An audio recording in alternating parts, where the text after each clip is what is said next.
How the heck did I have 24 minutes left on my... Anyway, I thought I just emptied my phone, and I guess not, and I don't understand. I'm doing a video journal right now in the dark, driving at 2:30 in the morning on Wednesday, April 6th. I'm heading to Jim's house. I was going to spend the night at my mom's, but the longer I stayed awake, the more I realized that waking up is going to be really difficult. Because not only am I alone in the house and having to wake up on my own, I would have to wake up earlier than normal if I want to get the kids, if I want to be the one to take the kids to school. And I do want to be the one to take the kids to school. That's like it's definitely one thing that I really want to do every morning again. I don't want to be single mom anymore. I don't want to be independent Crystal anymore. I need to get back to my kids. This has been going on long enough. And so doing this little video journal for myself, and I can't believe I don't have any time left to talk. So maybe this will be shorter than expected. We'll see how long it lets me go before I run out of things to say, or whichever happens first. So I'm sorry about the darkness, but I guess nobody really cares about these anyway. Alright, so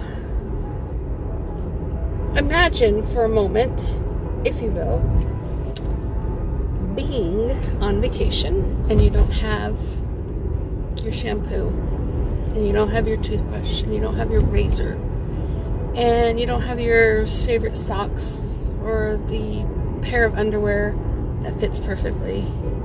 You don't have those one shoes. Oh, man, I should have brought those one shoes. You know, like, that's kind of the mentality that I have been living in since I moved in with my mom. February 20th, technically. I honestly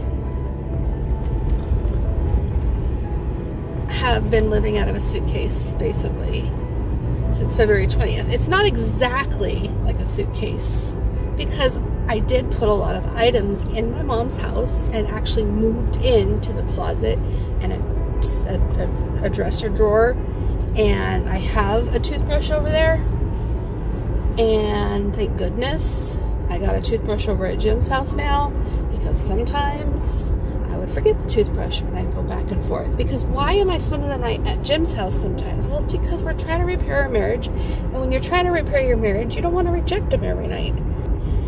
But my computer is over at my mom's, and I really do love having my time, my free time, to edit my videos. I also watch my show, my This Is Us show, and I need that me time to recenter myself. And I didn't give that to myself before. I didn't give it to myself when I lived with Jim, and I didn't know how to. And to be honest, I have a hard time giving myself me time when I'm at Jim's now without feeling a bunch of guilt. He made fights about it. And so I have PTSD wanting to do anything for myself when I'm there. He even made a comment recently about me not being clean enough, or not wanting to clean, or something like that. And I'm like, hey. I believe I was the one that came up with the strategy on how to clean up the house more regularly by doing my videos and stuff. I just felt overwhelmed, and I think any wife struggling with depression and other symptoms of abuse would be overwhelmed and not know how to keep her house clean.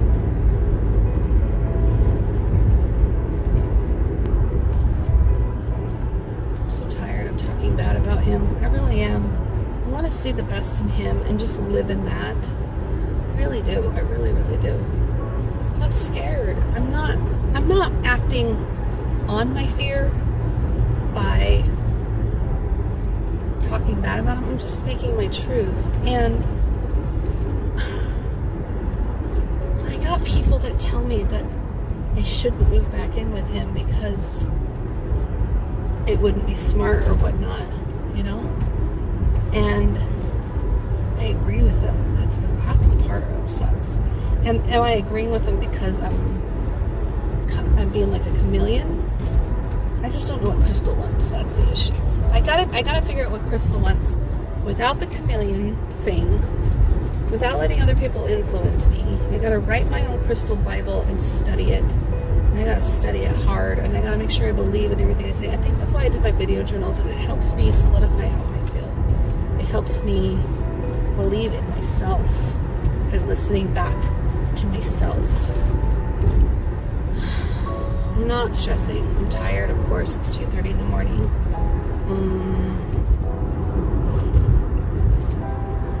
I recognize that I could find a problem with pretty much anything, and I should be grateful to my mom for even having a space to be while I figure this stuff out with my husband. Because what would I be doing if I didn't? I'd be right back in his arms, and I'd be hating myself and hating him, and I wouldn't be certain, and I'm feeling more certain. But I might actually be happy.